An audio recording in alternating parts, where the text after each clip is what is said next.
Thumbnail तो आप लोगों ने देख ही लिया होगा। यहाँ पर मंगल की जो फैक्ट्री है वो सील हो चुकी है, मंगल घाटे में जा चुकी है। लेकिन किसने किया मंगल के साथ ये सब कुछ? क्या इसके पीछे अदित है या फिर है कोई और?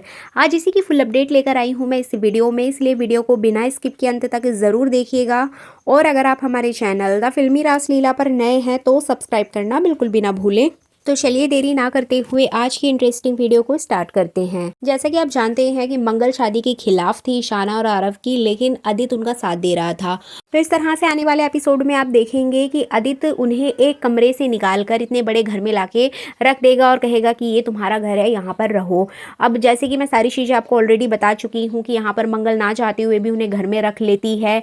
इवन यहाँ पर वो अपनी बेटी को बोलती है कि तुम इसके साथ मत रहो, लेकिन वो लोग नहीं मानते हैं और अदित यहाँ पर अपनी बेटी का पूरा सपोर्ट करता है। कुसुम भी मान जाती है।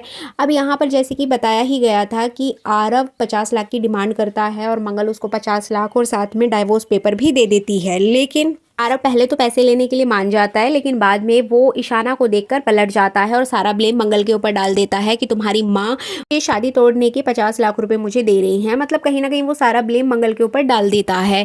तो इस तरह से ईशाना अपनी माँ को बहुत बुरा भला कहेगी और यहाँ पर मंगल उसको 10 दिन का चैलेंज देती है कि 10 दिन के अंदर आरव की सच्चाई सामने आ जाएगी और तुम खुद उसको तलाक दोगी। इसी बीच आपको देखने को मिलेगा कि यहाँ पे जो आरव होता है वो ईशाना का हाथ बहुत तेज से पकड़ लेता है और वो छोड़ता नहीं है। मतलब कहीं ना कहीं ईशाना को हर्ट होता है। अब ये सारी चीज़ें मंगल नोटिस करती है। मंगल अपनी बेटी को समझाती है कि वो तुम्हें हर्ट कर रहा है, लेकिन यहाँ पर जो ईशाना है वो इग्नोर करती है और अपनी माँ को ही सुना देती है।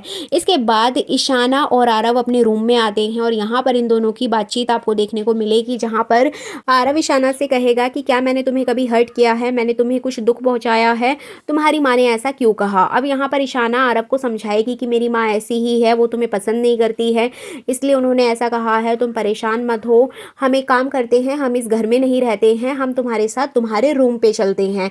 अब यहाँ पर आरव ऑलरेडी ईशाना की जायदाद और उसकी प्रॉपर्टी के लिए आया है, इतने बड़े घर में रहने के लिए आया है। अब ईशाना यहाँ पर चाहती है कि वो इस घर में नहीं रहेगी, जिसको चलते यहाँ पर आरव का फेस जो है वो देखने लायक होता है।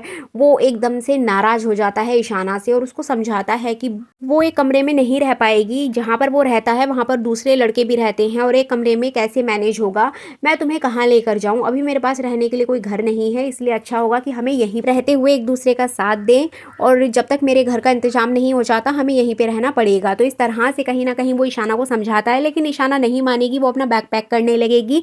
बट यहाँ फिर से आरव उसको इमोशनल ब्लैकमेल करके वहाँ रहने के लिए बोल देगा और ईशाना भी वहाँ रहने के लिए एग्री हो जाएगी।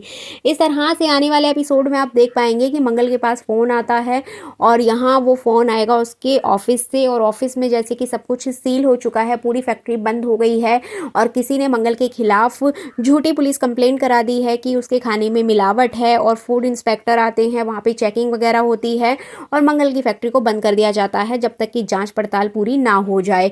अब यहाँ पर मंगल के जो मैनेजर वगैरह होते हैं वो मंगल से कहेंगे कि इतना सारा रॉ मटेरियल है वो तो ख़राब हो जाएगा, अगर यहाँ पर खाना नहीं बनाया गया हम क्या करें, हम बर्बाद हो जाएंगे, फैक्ट्री बंद हो जाएगी। अब ये सारी चीज़ें मंगल सोच ही रही होती है, मंगल बहुत ज़्यादा परेशान हो जाएगी। अब यहाँ पर ये बात कुसुम को पता चलेगी और यहाँ पर कुसुम भी मंगल को समझाते हुए नजर आएगी कि पता नहीं मंगल ये सब कुछ कैसे हो रहा है, क्यों हो रहा है। एटलीस्ट वो यहाँ पर मंगल का सहारा बनेगी। बट आप देखेंगे कि मंगल यहाँ भी हार नहीं मानेगी और वो अपनी फैक्ट्री में हुए इस नुकसान का पूरा पता लगाते हुए दिखाई देगी। इस तरह से आने वाले एपिसोड में आप देखेंगे कि मंगल रात के समय अपनी फैक्ट्री में जाएगी और चेक करेगी कि एटलीस्ट उसके पीछे कौन फैक्ट्री में आता है और कौन ये सारी घपलेबाजी कर रहा है, घोटाला कर रहा है। तो यहाँ पर मंगल इधर उधर ढूंढते ढांढते एक व्यक्ति को ढूंढ लेती है जो कि मास्क पहनकर आता है और पूरे रॉ मटेरियल में मतलब अनाज में वहाँ पर कुछ ना कुछ ऐसी मिलावटी चीज़ मिला देता है जिससे कि खाना बेकार हो जाए। अब मंगल और उस व्यक्ति की झड़प होती है, मंगल उसका मास्क हटाने की कोशिश करती है बट यहाँ पर मंगल उसका मास्क नहीं हटा पाती है और वो व्यक्ति भाग जाता है। अब यहाँ पर आप देखेंगे कि कहीं ना कहीं हर बार की तरह मंगल का जो शक है वो जयराज की तरफ जाएगा।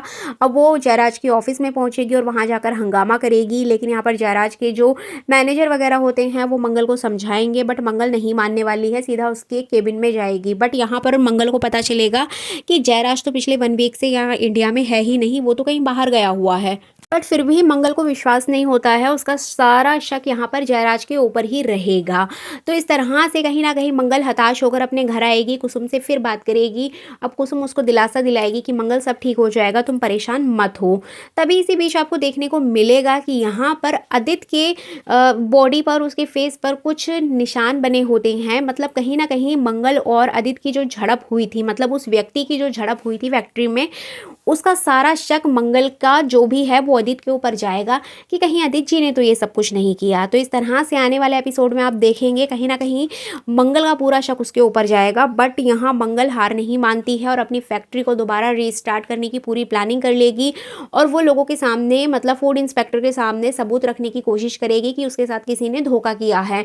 अब ये तो कंफर्म नहीं हो पाता है कि वो व्यक्ति आदित्य ही है, लेकिन अपडेट यही आ रही है कि हाँ वो आदित्य ही हो सकता है। लेकिन यहाँ पर सबसे बड़ा शक तब मंगल का जाएगा आदित्य के ऊपर जब आदित्य, आरव और ईशाना मंगल के ऑफिस में पहुंचेंगे और वहां पर अपनी अपनी सीट पर, अपनी अपनी चेयर पे बैठ जाएंगे और यहाँ वो एक तरह से बॉस की तरह ट्रीट करते हुए नजर आएंगे बाकी लोगों को। तो कहीं ना कहीं मंगल को ऐसा लगेगा कि उसकी खुद की कंपनी में जो उसने खड़ी की है उसमें आदित्य अपना हक जमा रहा है, इधर ईशाना भी आ गई है, आरव भी आ गया है, और ये लोग इस तरह से क्यों बिहेव कर रहे हैं। वो तो उसकी कंपनी है, वो जो चाहे यहाँ पर करे। तो कहीं ना कहीं यहाँ पर ये चीज़ दिखाने की कोशिश की जाएगी, जो आरव और ईशाना है वो भी अपना हक जमाएंगे और इस चीज़ में उनका सपोर्ट करेगा आदित्य कि मैं तुम्हारा पति हूँ, ये तुम्हारे बच्चे हैं और हमारा पूरा हक बनता है इस फैक्ट्री में। मतलब यहाँ से मंगल का सीधा डाउट आदित्य के ऊपर जाएगा कि वो उसकी कंपनी को हड़पने के लिए, उसका बिजनेस को हड़पने के लिए शायद उसने ये सब कुछ किया है ताकि वो फिर से गिर जाए मंगल और इस बिजनेस को स्टार्ट करे आदित्य और वो इस पूरी कंपनी का मालिक बन जाए। तो इस तरह से कहीं ना कहीं मंगल के खिलाफ सिर्फ ईशाना और आरव ही नहीं, आदित्य भी पूरी तरीके से लगा हुआ है। अब देखना इंटरेस्टिंग होगा कि मंगल खुद को इस मुसीबत से कैसे बाहर निकालेगी, क्योंकि हर बार मंगल के ऊपर जब भी कोई प्रॉब्लम आती है तो वो खुद को बाहर निकाल ही लेती है। तो इस तरह से नेक्स्ट वीक में आपको देखने को मिलेगा कि जहां एक और मंगल अपनी ऑफिस की प्रॉब्लम सॉल्व करते हुए दिखाई देगी, वहीं दूसरी ओर वो आरव के बैकग्राउंड के बारे में पता करने की पूरी कोशिश करेगी कि आखिर ये है कौन, ये ईशाना के पीछे क्यों पड़ा है, और अगर इसे प्रॉपर्टी का लालच है तो ये प्रॉपर्टी लेके जा क्यों नहीं रहा है, ये मुझे क्यों बदनाम कर रहा है। तो इस तरह से कई सवाल मंगल के दिमाग में आएंगे। और यहाँ पर जयराज को लेकर कुछ अपडेट्स आ रही हैं कि मेकर्स जल्द ही जयराज की वापसी करेंगे शो में, क्योंकि मंगल के कैरेक्टर को और भी ज़्यादा स्ट्रॉन्ग और पावरफुल दिखाने के लिए ऑलरेडी इतने सारे विलेन शो में कर दिए गए हैं। बट यहाँ पर जयराज का जो कैरेक्टर है वो शायद आगे चलकर पॉजिटिव दिखाया जाए। जिस तरह से कपिल ने मंगल का सपोर्ट किया था, कहीं ना कहीं जयराज भी यहाँ आकर मंगल का सपोर्ट करते हुए दिखाई दे सकता है। ऐसी ही कुछ अपडेट्स आ रही हैं। और जैसे कि आप ये BTS देख ही रहे हैं कि यहाँ ईशाना, आदित्य सभी लोग मंगल के ऑफिस में आकर अपना हक जमा रहे हैं। इस तरह से मंगल बिल्कुल अकेले पड़ गई है और वो इन सारी प्रॉब्लम से कैसे बाहर निकलेगी, क्या जयराज उसका सपोर्ट करेगा, ये देखना काफ़ी इंटरेस्टिंग होगा।